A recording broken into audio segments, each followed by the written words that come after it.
Bisexuals who have dated both genders. What little differences surprised you? Story 1. The first time I dated a woman, I wasn't ready for the lower libido.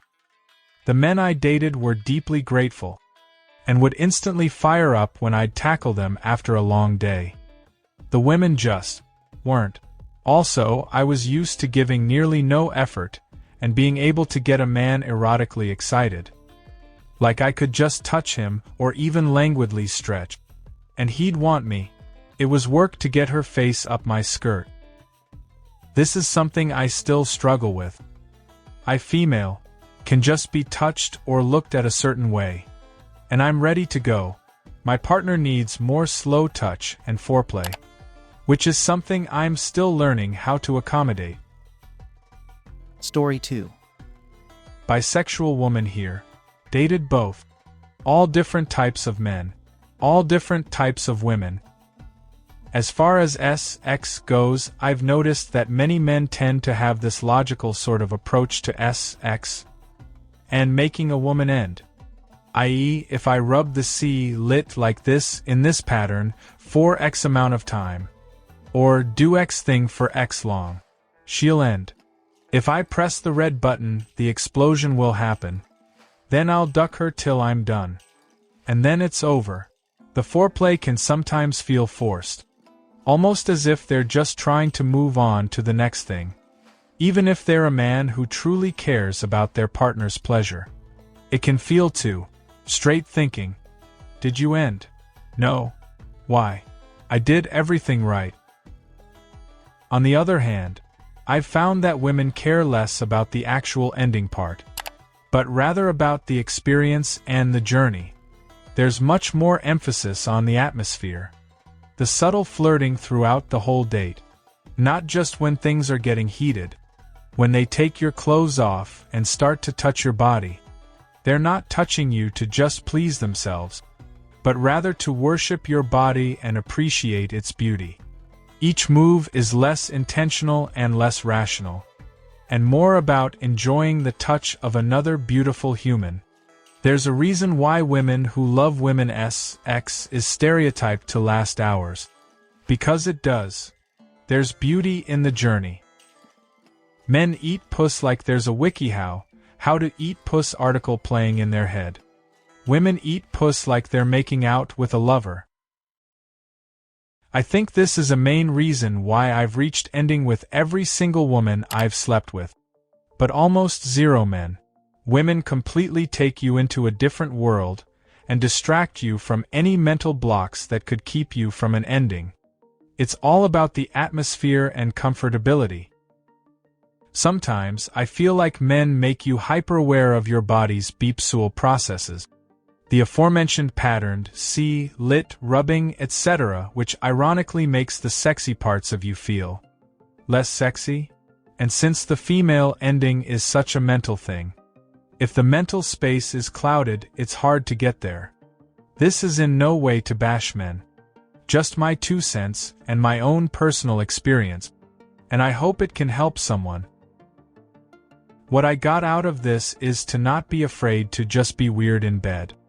That sex for the sake of sex is useless, and that it's alright just being affectionate, no need to force anything. I think the issue comes from male logic of, which is the end goal of this task, namely sex. And they think, oh, ending. But forget about the journey part. And sure, if you are focused on the ending, of course you are gonna look into it like that. 'Cause you are just trying to duck them as you burk of yourself. And that would make sense if it were you and your hand. But it's 2 persons now, and you gotta think about their experience too. And eating puss is like kissing part is also quite interesting perspective. Story 3. As a taller woman, 5 feet 10-ish. The height difference. Most men I've dated were around my height. Maybe a bit taller or shorter. The first woman I dated was 5 feet 3 inch. It felt strange. Not weird or awkward. Just different. My college roommate was a 6 feet dude. He had a fling with a female volleyball player that was 6 feet 5 inches. He said it was fun, but felt so weird not being the big one. In my experience, it's not even about what gender the person is, or even if there's any kind of relationship at all. One time in a public restroom, the man in the next door stall and I happened to look in each other's direction, and made direct eye contact from about 3 feet apart. We were both startled, and he visibly recoiled. We both sat down. There was a brief silence. Then, from him, "I'm just not used to people being that tall." "Yeah, right," I replied. Either he left first or I did. Can't remember. Never saw each other again. When you spend most of your life sometimes head and shoulders above everybody, meeting and interacting with people of the same stature or taller than you is a major departure from what you're used to. As a 5 feet 3 inch lesbian, lol, I fully accept and understand that a lot of people are just going to be taller than me. But it is nice to have a dating pool where the average is 5 feet 7 inch or lower in my experience. I also feel that height differences are sometimes less noticeable or less intimidating with women. Maybe it's because a 5 feet 10 inch man is usually also bigger and more filled out in other ways. But a 5 feet 10 inch woman still feels equal to me, even if I'm much shorter. I don't know if I'm explaining it right. Oh, I can absolutely relate to this from the other perspective. I don't care about height and height differences that much, but I do catch myself being insecure about my height when I'm seeing a man who's shorter than me. I feel like I'm taking up way too much space next to them. Never had that feeling when it came to women, though. Story 4. Dated both. Exactly 50-50, funnily enough. The biggest difference I noticed was the women tended to react immediately while the men sat back and watched for a while. Like when there was a problem, the women wouldn't tell me outright. They wanted me to notice it on my own, which makes discussion complicated. How am I supposed to know what I did wrong if you only give me the silent treatment, without telling me what upset you in the first place? The men I dated usually let things slide a few times, and approached me directly if something really bothered them. Very clearly so, sometimes even painfully honest. But I knew what was going on. The good times I had with women were really good. But the bad times were absolutely terrible. With the men it balanced out more. It was never as intense, but also never as exhausting. Which is why in the end I went with dating mostly men. It seemed more sustainable to me in the long run. Story 5. Naturally, there's a billion disclaimers, but these are the things I can think of based on my personal anecdotal experience. Their bodies feel almost completely different. Like women are 3 different types of soft. Men can have soft bits, but they're not all the soft. Men fall apart easier when you're using a strap on them. Disagreements with women feel more resolved, but come up more randomly. Edit. Fall apart equal.